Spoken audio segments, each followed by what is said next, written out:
his next Rumble is. So that's that. You know what I'm saying? Now to the big fight. The big fight that I called. I mean, at least two of us is gonna jump. Yeah. But I called it.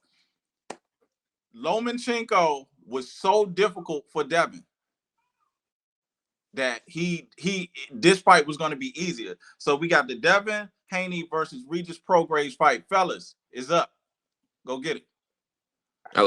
Ty, you going? I go first. I go first. Yeah. All right. So that fight, Progress looked terrible. Like, okay, you trained for 4 months. What did you train for?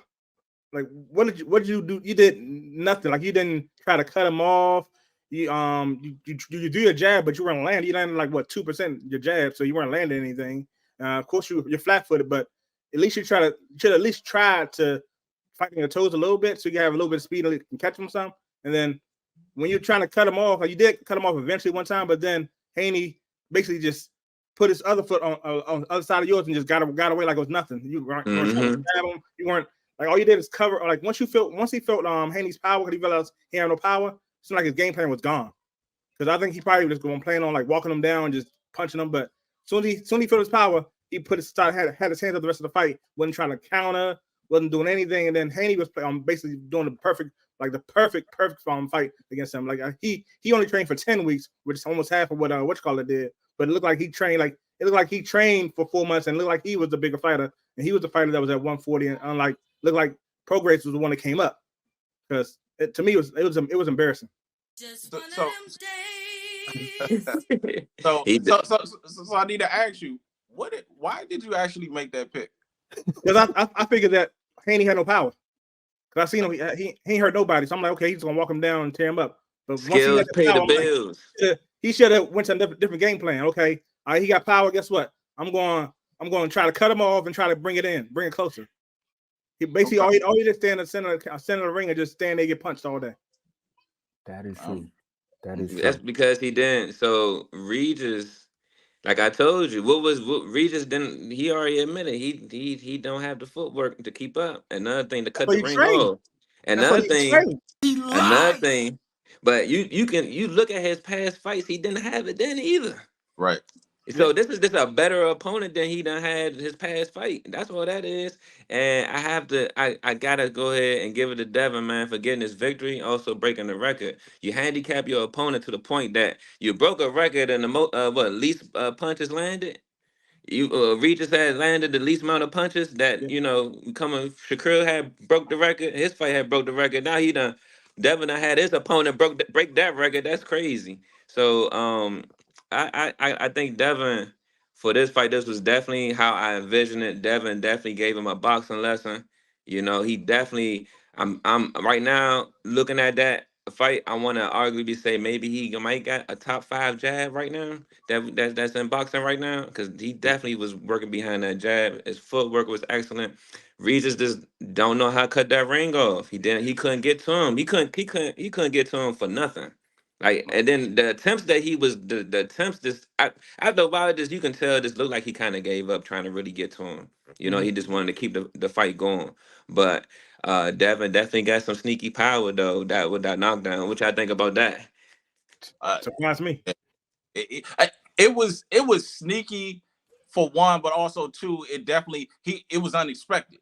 And then like you said, like Thomas said, like you definitely he was going off the last fight, and I knew that he was gonna make that mistake. But before I move on, Tomo, whatever it is that you do to give him you done, son, I think Prograis and Ty deserves a you done, son. So do your thing. We lead. I feel like we lead R2L in crossover events. So you done, son. You done, son. That dude right there, man. Hey, Ty, you wanna know what's funny, man? Ty was the first person that I put in your done, son from the chats, and now I gotta do it on the show, man. Hey, Ty, you already know, man. You're done, son. But just a quick. I know we're gonna move on, but just a quick. My take from that fight is Haney actually watched the Loma fight because when guys sneak out of victories, they kind of just try to not build off of that. He went back and probably watched that tape and said, "Nah, I need to be better." Like he was way more aggressive than he was in that Loma fight, and he was like attacking throughout the entire fight. And it was just like it seemed like his father went back to that corner. Excuse me, went back to the corner and was like, "Hey, ladies and gentlemen, we got him. It's over. It's over. You got this fight, bro. There's nothing this boy can do with you." And now he gonna move on. Shakur looked bad in about 2 fights. Haney bounced back. Now we gotta see what Tank gonna do. They building it up, man. Amazon gonna have some money, man. That's all I'm gonna say. Do y'all think? So now I watched the post interview. How do y'all feel about Haney staying at 140 or moving up to 147? Personally, me, I feel like he stays there. He becomes 2-time undisputed. He go after the belts. I personally want him to go after Rolly first and just like, what I'm saying. I'm the type of dude to like to cross all the T's, dot all the I's. You ain't rushing. You can get 2 fights in next year.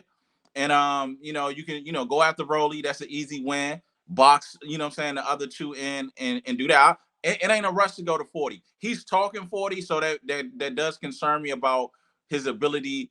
I'm sorry, talking 47. So it does concern me about his ability to make 140 because he said it before his first fight. So that was a little weird to me that he's speaking it out like that. I thought he was gonna come in over or something like that. But I say he stays at 40 and he just, line him up. You know what I'm saying? And he go after it and he get, Rolly and then, whoever else, want to fight and however it breaks down. He already got 1 belt. He go get 2, then he go get 3 and 4. That's my, my take. Nah, I say stay at 140. Because You think? No, go I ahead. just said that. I say stay at 140 because like it's levels to it. You don't want to go to 147 right now. It's levels. You got Bud up there and you got Ennis up there. Nah. Stay at 140, get your belts, get better, get bigger, and then hopefully Crawford retire. Yeah, hopefully. Well, shoot. Even on. though I can't see that fight happening, that would be explosive? Who you talking about with Bud? Bud? Yeah. Oh nah. Bud ain't gonna get him to fight. That's not going to happen at all. But it definitely would be explosive as far as numbers. That's what I'm saying. Numbers. Oh, you talking about pay-per-views because Haney getting whooped. That's all I'm gonna say. Haney's getting the word. You put him in the coffin. Man, he get wrecked on that one. So at the end of the day, you know what I'm saying, Haney did his thing.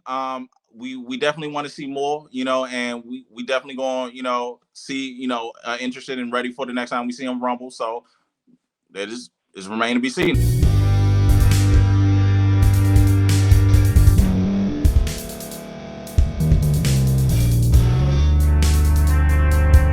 Thank you for staying to the end. If you're watching this on YouTube, please like this video, subscribe, and also hit that notification button so you can be notified next time we put out a video. If you're listening on any podcast platform, subscribe and hit that notification button, y'all, so you can be notified we put out another podcast audio. And last but not least, hit that share button. No matter what you're listening to or watching it, hit that share button and send it to somebody that you know that would love to watch this episode you just listened to. So once again, thank you for staying to the end, and we'll see y'all in the next episode.